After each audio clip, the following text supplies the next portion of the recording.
Un scandale en Bohême. Les aventures de Sherlock Holmes. Arthur Conan Doyle. Première partie.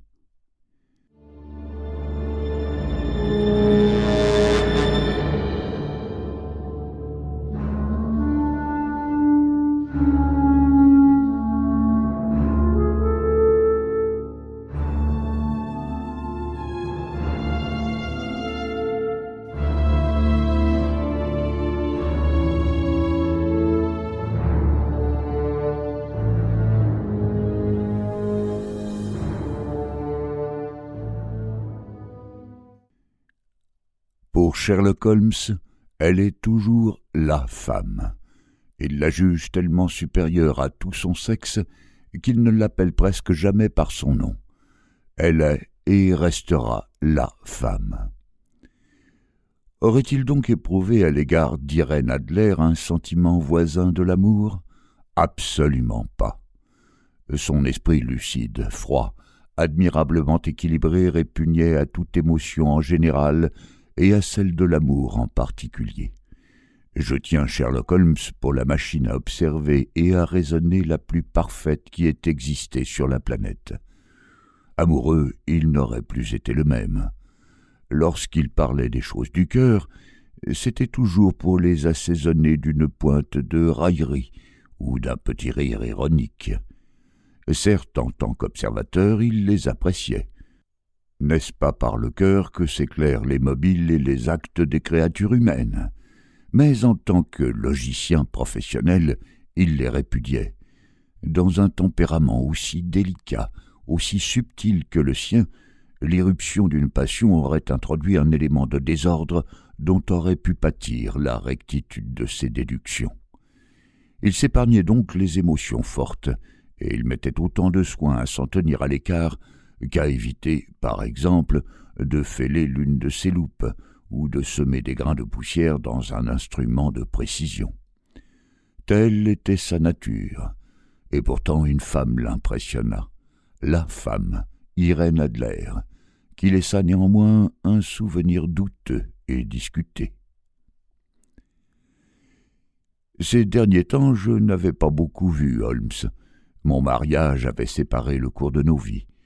Toute mon attention se trouvait absorbée par mon bonheur personnel, si complet, ainsi que par les 1000 petits soucis qui fondent sur l'homme qui se crée un foyer. De son côté, Holmes s'était isolé dans notre meublé de Baker Street. Son goût pour la bohème s'accommodait mal de toute forme de société. Enseveli sous de vieux livres, il alternait la cocaïne et l'ambition. Il ne sortait de la torpeur de la drogue que pour se livrer à la fougueuse énergie de son tempérament. Il était toujours très attiré par la criminologie. Aussi occupait-il ses dons exceptionnels à dépister quelques malfaiteurs et à élucider des énigmes étranges que la police officielle désespérait de débrouiller.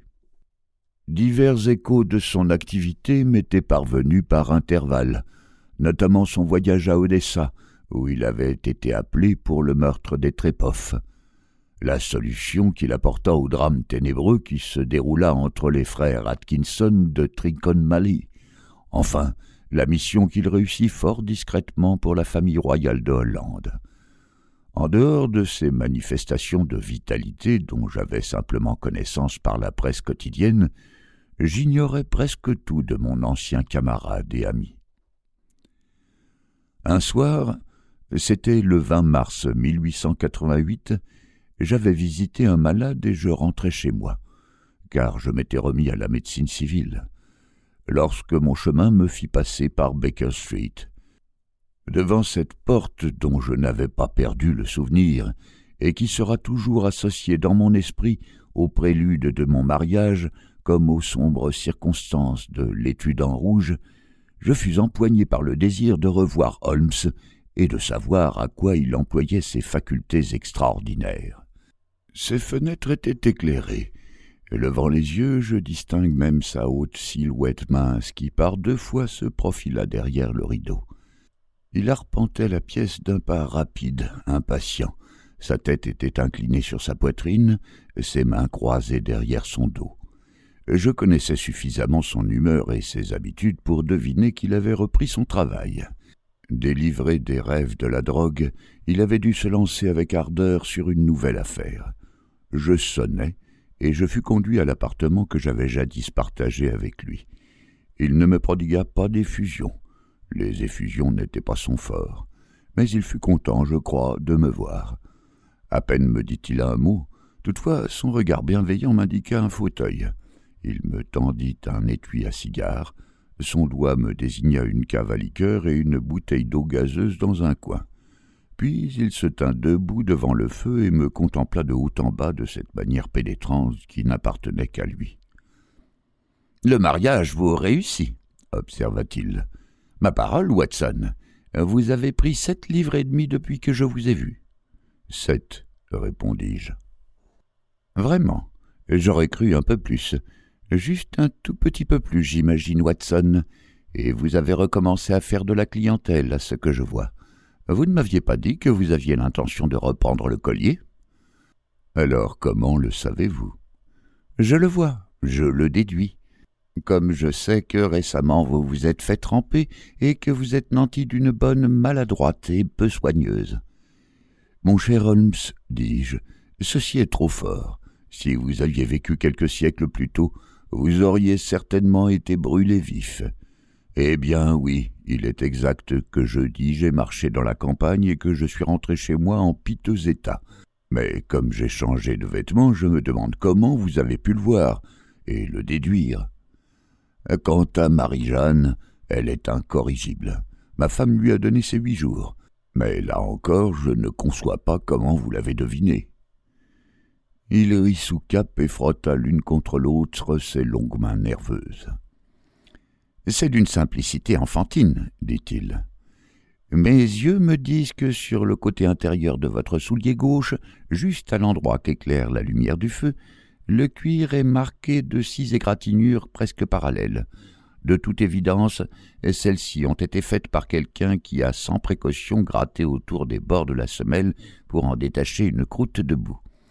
D'où voyez-vous ma double déduction que vous êtes sorti par mauvais temps et que, pour nettoyer vos chaussures, vous ne disposez que d'un spécimen très médiocre de la domesticité londonienne. En ce qui concerne la reprise de votre activité professionnelle, si un gentleman qui entre ici, introduit avec lui des relents d'iodoforme, arbore sur son index droit la trace du nitrate d'argent et porte un chapeau haut de forme pourvu d'une bosse indiquant l'endroit où il dissimule son stéthoscope, je serais bien stupide en vérité pour ne pas l'identifier comme un membre actif du corps médical. » Je ne pus m'empêcher de rire devant l'aisance avec laquelle il m'expliquait la marche de ses déductions. « Quand je vous entends me donner vos raisons, lui dis-je, les choses m'apparaissent toujours si ridiculement simples qu'il me semble que je pourrais en faire autant. Et cependant, chaque fois que vous me fournissez un nouvel exemple de votre manière de raisonner, je reste pantois jusqu'à ce que vous m'exposiez votre méthode. Mes yeux ne sont-ils pas aussi bons que les vôtres ? » ?»« Mais si, répondit-il en allumant une cigarette et en se jetant dans un fauteuil. « Seulement vous voyez et vous n'observez pas. La distinction est claire. Tenez, vous avez fréquemment vu les marches qui vous conduisent à cet appartement, n'est-ce pas ? » ?»« Fréquemment. »« Combien de fois ? » ?»« Je ne sais pas, des centaines de fois. »« Bon, combien y en a-t-il ? » ?»« Combien de marches ? Je ne sais pas. » »« Exactement, vous n'avez pas observé. Et cependant, vous avez vu. Toute la question est là. Moi, je sais qu'il y a 17 marches parce que, à la fois, j'ai vu et observé.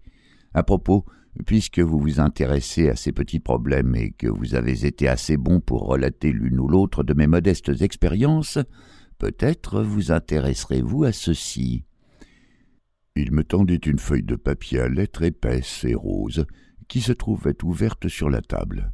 « Je l'ai reçue au dernier courrier, » reprit-il. « Lisez à haute voix. » La lettre n'était pas datée et elle ne portait ni signature ni adresse de l'expéditeur. « On vous rendra visite ce soir à 8h moins le quart. Il s'agit d'un gentleman qui désire vous consulter sur une affaire de la plus haute importance. Les récents services que vous avez rendus à l'une des cours d'Europe ont témoigné que vous êtes un homme à qui on peut se fier en sécurité pour des choses capitales. Les renseignements sur vous nous sont de différentes sources venus. Soyez chez vous à cette heure-là et ne vous formalisez pas si votre visiteur est masqué. » « Voilà qui est mystérieux au possible, » dis-je. « À votre avis, qu'est-ce que ça signifie ?»« Je n'ai encore aucune donnée, et bâtir une théorie avant d'avoir des données est une erreur monumentale. Insensiblement, on se met à torturer les faits pour qu'ils collent avec la théorie, alors que ce sont les théories qui doivent coller avec les faits. Mais de la lettre elle-même, que déduisez-vous » J'examine attentivement l'écriture et le papier. « Son auteur est sans doute assez fortuné, » remarquai-je en m'efforçant d'imiter la méthode de mon camarade. « Un tel papier coûte au moins une demi-couronne le paquet. Il est particulièrement solide et fort. »« Particulièrement. Vous avez dit le mot. Ce n'est pas un papier fabriqué en Angleterre. Regardez-le en transparence. » J'obéis et je vis un grand E avec un petit G, un P et un grand G avec un petit T, en filigrane dans le papier. « Qu'est-ce que vous en pensez ?» demanda Holmes. « Le nom du fabricant, probablement, ou plutôt son monogramme. »« Pas du tout. Le G avec le petit signe Gesellschaft, qui est la traduction allemande de compagnie, c'est l'abréviation courante qui correspond à notre CI. P, bien sûr, veut dire papier. Maintenant, EG, ouvrons notre informateur continental. » Il s'empara d'un lourd volume marron. « Eglau, Eglonitz, nous y sommes. Egria, situé dans une région de langue allemande en Bohême, pas loin de Karlsbad. Célèbre parce que Wallenstein y trouva la mort et pour ses nombreuses verreries et papeteries. « Ah, mon cher, qu'en dites-vous » Ses yeux étincelaient. Il souffla un gros nuage de fumée bleue et triomphale. « Le papier a donc été fabriqué en Bohême, » dis-je. « En effet, et l'auteur de la lettre est un Allemand. Avez-vous remarqué la construction particulière de la phrase ? Les renseignements sur vous nous sont de différentes sources venues. Ni un Français ni un Russe ne l'aurait écrit ainsi. Il n'y a qu'un Allemand pour être aussi discourtois avec ses verbes. Il reste toutefois à découvrir ce que me veut cet Allemand qui m'écrit sur papier de Bohême et préfère porter un masque plutôt que me laisser voir son visage. D'ailleurs, sauf erreur, le voici qui arrive pour lever tous nos doutes. » Tandis qu'il parlait, j'entendis des sabots de chevaux, puis un grincement de roues contre la bordure du trottoir. Enfin, un vif coup de sonnette. Holmes sifflota. D'après le bruit, 2 chevaux.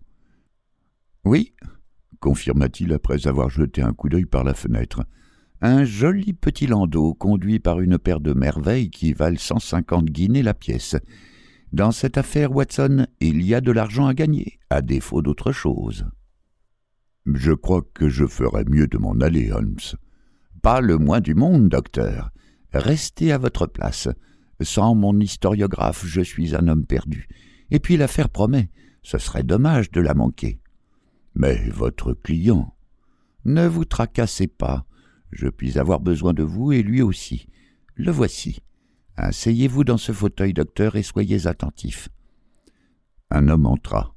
Il ne devait pas mesurer moins de 2 mètres, et il était pourvu d'un torse et de membres herculéens. Il était richement vêtu, d'une opulence qui, en Angleterre, passait presque pour du mauvais goût. De lourdes bandes d'astrakan barraient les manches et les revers de son veston croisé. Le manteau bleu foncé qu'il avait jeté sur ses épaules était doublé d'une soie couleur de feu et retenu au cou par une aigue marine flamboyante. Des demi-bottes qui montaient jusqu'aux mollets et dont le haut était garni d'une épaisse fourrure brune complétaient l'impression d'un faste barbare. Il tenait un chapeau à large bord et la partie supérieure de son visage était recouverte d'un masque noir qui descendait jusqu'aux pommettes. Il avait dû l'ajuster devant la porte, car sa main était encore levée lorsqu'il entra. Le bas du visage révélait un homme énergique, volontaire. La lèvre épaisse et tombante, ainsi qu'un long menton droit, suggéraient un caractère résolu pouvant aller à l'extrême de l'obstination. « Vous avez lu ma lettre ?» demanda-t-il d'une voix dure, profonde, fortement timbrée d'un accent allemand. « Je vous disais que je viendrais. » Ils nous regardaient l'un après l'autre. Évidemment, ils ne savaient pas auquel s'adresser. « Asseyez-vous, je vous prie, » dit Holmes. « Voici mon ami et confrère, le docteur Watson, qui est parfois aussi complaisant pour m'aider. À qui ai-je l'honneur de parler ? » « Considérez que vous parlez au comte von Kram, gentilhomme de Bohême. Dois-je comprendre que ce gentleman qui est votre ami est homme d'honneur et de discrétion, que je puis lui confier des choses de la plus haute importance ?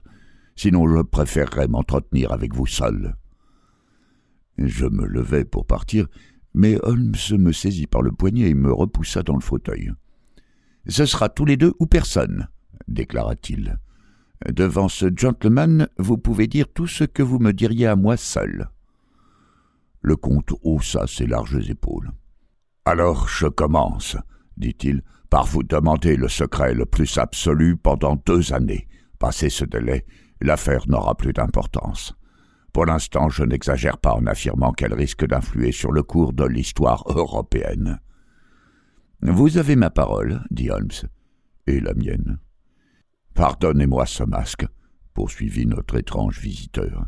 « L'auguste personne qui m'emploie désire que son collaborateur vous demeure inconnu, et je vous avouerai que tout de suite que le titre sous lequel je me suis présenté n'est pas exactement le mien. »« Je m'en doutais, » fit sèchement Holmes. « Les circonstances sont extrêmement délicates. Il ne faut reculer devant aucune précaution pour étouffer tout germe de ce qui pourrait devenir un immense scandale et compromettre gravement l'une des familles régnantes de l'Europe.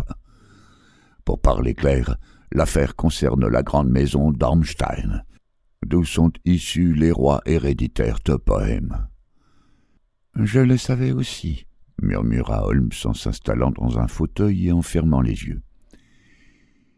Notre visiteur contempla avec un visible étonnement la silhouette dégingandée, nonchalante, de l'homme qui lui avait été sans nul doute dépeint comme le logicien le plus incisif et le policier le plus dynamique de l'Europe.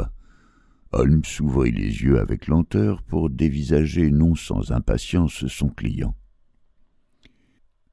« Si votre majesté daignait condescendre à exposer le cas où elle se trouve, observa-t-il, je serais plus à même de la conseiller. » L'homme bondit hors de son fauteuil pour marcher de long en large sous l'effet d'une agitation qu'il était incapable de contrôler. Puis, avec un geste désespéré, il arracha le masque qu'il portait et le jeta à terre. « Vous avez raison, » s'écria-t-il. « Je suis le roi. Pourquoi m'efforcerais-je de vous le cacher ?»« Pourquoi, en effet ?» dit Holmes presque à voix basse. « Votre Majesté n'avait pas encore prononcé une parole que je savais que j'avais en face de moi Wilhelm Gottsreich Sigismund von Ormstein, grand-duc de Cassel-Falstein et roi héréditaire de Bohême. »« Mais vous pouvez comprendre, » reprit notre visiteur étranger qui s'était rassis tout en passant sa main sur son front haut et blanc, « vous pouvez comprendre que je ne suis pas habitué à régler ce genre d'affaires moi-même. » Et pourtant il s'agit d'une chose si délicate que je ne pouvais la confier à un collaborateur quelconque sans tomber sous sa coupe. Je suis venu incognito de Prague dans le but de vous consulter. »« Alors je vous en prie, consultez, » dit Holmes en refermant les yeux. « En bref, voici les faits.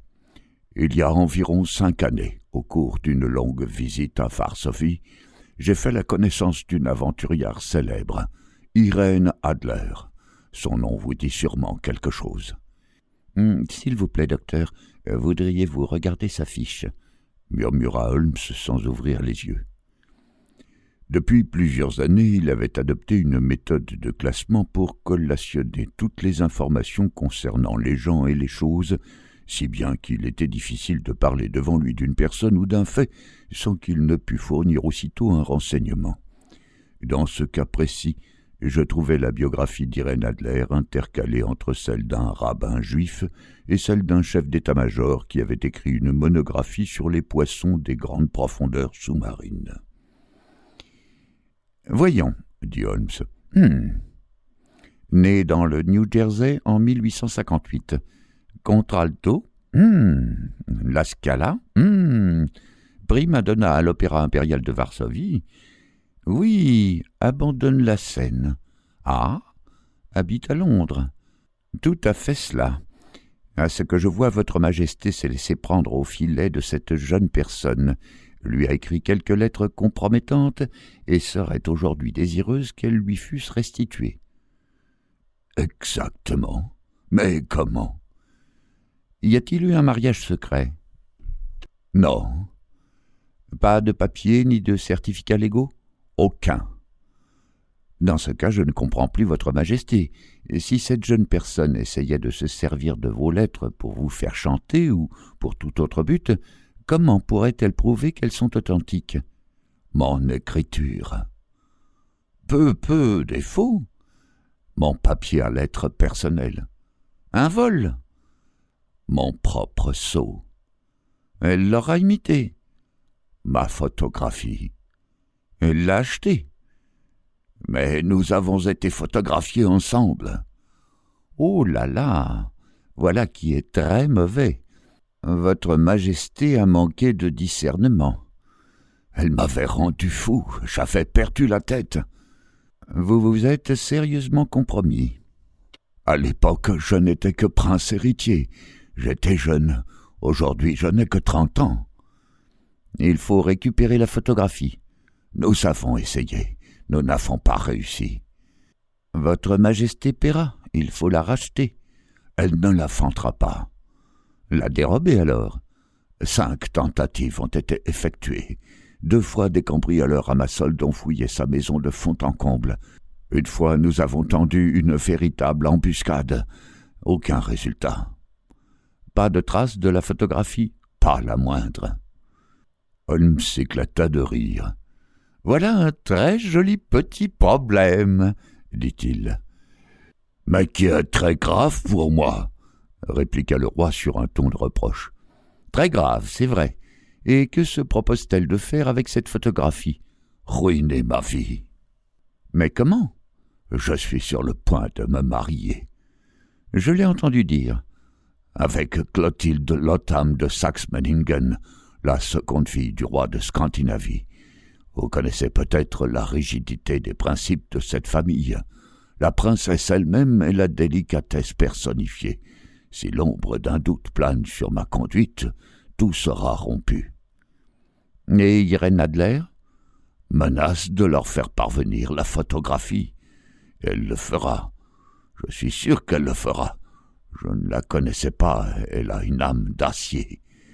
Elle combine le visage le plus ravissant des femmes avec le caractère le plus déterminé des hommes. Plutôt que de me voir marié avec une autre, elle irait aux pires extrémités, au pire. Êtes-vous certain qu'elle ne l'a pas encore envoyé? Certain. Pourquoi? Parce qu'elle a déclaré qu'elle l'enverrait le jour où les fiançailles seront publiées. Or, elles seront rendues publiques lundi prochain. Oh, mais nous avons encore 3 jours devant nous, laissa tomber Holmes en étouffant un bâillement. Heureusement, car j'ai pour l'heure 1 ou 2 affaires importantes à régler. Votre Majesté ne quitte pas Londres. Non, vous me trouverez au Langham sous le nom de comte von Kram. Alors je vous enverrai un mot pour vous tenir au courant de la marche de l'affaire. Je vous en prie, je suis terriblement inquiet. Et quant à l'argent? Je vous laisse carte blanche. Absolument.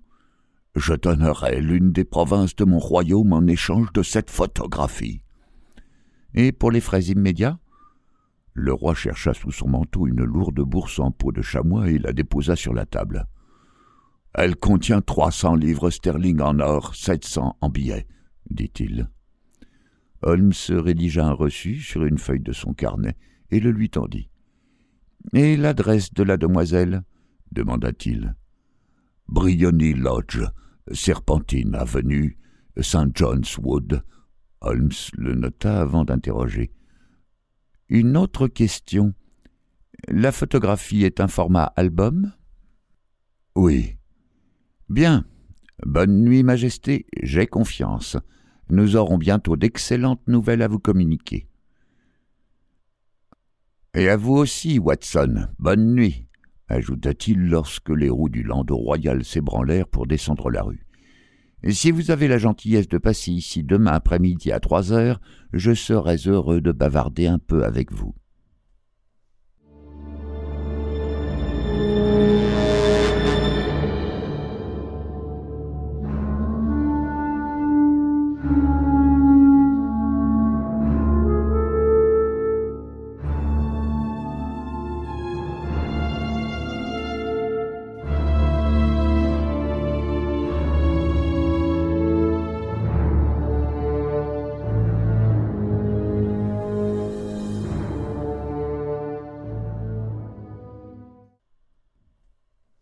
Deuxième partie. À 3 heures précises, j'étais à Baker Street, mais Holmes n'était pas encore de retour. La logeuse m'indiqua qu'il était sorti un peu après 8 heures du matin. Je m'assis au coin du feu avec l'intention de l'attendre aussi longtemps qu'il le faudrait. Déjà, cette histoire me passionnait. Elle ne se présentait pas sous l'aspect lugubre des 2 crimes que j'ai déjà relatés. Toutefois, sa nature même, ainsi que la situation élevée de son héros, lui conféraient un intérêt spécial. Par ailleurs, la manière qu'avait mon ami de maîtriser une situation et le spectacle de sa logique incisive et aiguë me procuraient un vif plaisir. J'aimais étudier son système de travail et suivre de près les méthodes, subtiles autant que hardies, grâce auxquelles il désembrouillait les écheveaux les plus inextricables. J'étais si accoutumé à ses succès que l'hypothèse d'un échec ne m'effleurait même pas. Il était près de 4 heures quand la porte s'ouvrit pour laisser pénétrer une sorte de valet d'écurie qui semblait pris de boisson. Rougeau, hirsute, il étalait de gros favoris et ses vêtements étaient minables. L'étonnant talent de mon ami pour se déguiser m'était connu, mais je dus le regarder à 3 reprises avant d'être sûr que c'était bien lui. Il m'adressa un signe de tête et disparut dans sa chambre, d'où il ressortit 5 minutes plus tard, habillé comme à son ordinaire, d'un respectable costume de tweed. Il plongea les mains dans ses poches, allongea les jambes devant le feu et partit d'un joyeux rire qui dura plusieurs minutes. « Eh bien, ça alors !» s'écria-t-il. Il suffoquait.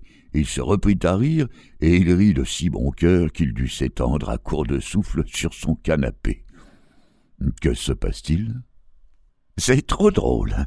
Je parie que vous ne devinerez jamais comment j'ai employé ma matinée, ni ce que j'ai fini par faire. Je ne sais pas. Je suppose que vous avez surveillé les habitudes et peut-être la maison de mademoiselle Irène Adler. C'est vrai, mais la suite n'a pas été banale. Je vais tout vous raconter. Ce matin, j'ai quitté la maison un peu après 8 heures, déguisé en valet d'écurie cherchant de l'embauche, car entre les hommes de chevaux il existe une merveilleuse sympathie, presque une franc-maçonnerie. Et si vous êtes l'un des leurs, vous saurez en un tournement tout ce que vous désirez savoir. J'ai trouvé de bonne heure Briony Lodge. Cette villa est un bijou, située juste sur la route avec un jardin derrière, 2 étages, une énorme serrure à la porte, un grand salon à droite, bien meublé, pourvu de ces absurdes fermetures anglaises qu'un enfant pourrait ouvrir. Derrière, rien de remarquable, sinon une fenêtre du couloir qui peut être atteinte du toit de la remise. J'ai fait le tour de la maison, je l'ai examinée sous tous les angles sans pouvoir noter autre chose d'intéressant. J'ai ensuite descendu la rue en flânant, et j'ai découvert, comme je m'y attendais, une écurie dans un chemin qui longe l'un des murs du jardin. J'ai donné un coup de main au valet qui bouchonnait les chevaux. En échange, j'ai reçu une pièce de monnaie, un verre de whisky, un peu de gros tabac pour bourrer 2 pipes, et tous les renseignements dont j'avais besoin sur mademoiselle Adler, sans compter ceux que j'ai obtenus sur une demi-douzaine de gens du voisinage, et dont je me moque éperdument. Mais il fallait bien que j'écoute aussi leur biographie, n'est-ce pas ? Quoi, au sujet d'Irène Adler? Demandai-je. Oh! Elle a fait tourner toutes les têtes des hommes de là-bas. C'est là la plus exquise des créatures de cette terre. Elle vit paisiblement, chante à des concerts, sort en voiture chaque jour à 5 heures, pour rentrer dîner à 7 heures précises. Rarement à d'autres heures, sauf lorsqu'elle chante. Ne reçoit qu'un visiteur masculin, mais le reçoit souvent. Un beau brun, bien fait, élégant. Il ne vient jamais moins d'une fois par jour, et plutôt deux. C'est un monsieur Godfrey Norton, membre du barreau. Voyez l'avantage qu'il y a d'avoir des cochers dans sa confidence. Tous ceux-là le connaissent pour l'avoir ramené chacun une demi-douzaine de fois de Serpentine Avenue. Quand ils eurent vidé leur sac, je fis les 100 pas du côté de la villa, tout en élaborant mon plan de campagne. Ce Godfrey Norton était assurément un personnage d'importance dans notre affaire, un homme de loi. Cela s'annonçait mal. Quelle était la nature de ses relations avec Irène Adler, et pourquoi la visitait-il si souvent? Était-elle sa cliente, son amie ou sa maîtresse? En tant que cliente, elle lui avait sans doute confié la photographie pour qu'il la garde. En tant que maîtresse, c'était moins vraisemblable. De la réponse à cette question dépendait mon plan. Continuerais-je à travailler à Briony Lodge, ou m'occuperais-je plutôt de l'appartement que ce monsieur possédait dans le quartier des avocats? Je crains de vous ennuyer avec ces détails, mais il faut bien que je vous expose toutes mes petites difficultés, si vous voulez vous faire une idée exacte de la situation. Je vous écoute attentivement. J'étais en train de peser le pour et le contre dans ma tête quand un fiacre s'arrêta devant Briony Lodge. Un gentleman en sortit. C'était un très bel homme, brun, avec un nez droit, des moustaches. De toute évidence, l'homme dont on m'avait parlé. Il semblait très pressé, cria au cocher de l'attendre et s'engouffra à l'intérieur dès que la bonne lui eut ouvert la porte. Visiblement, il agissait comme chez lui. Il y avait une demi-heure qu'il était arrivé, et j'avais pu l'apercevoir par les fenêtres du salon, marchant dans la pièce à grandes enjambées. Il parlait avec animation et il agitait ses bras. Elle, je ne l'avais pas vue. Soudain, il ressortit. Il paraissait encore plus nerveux qu'à son arrivée. En montant dans son fiacre, il tira une montre en or de son gousset.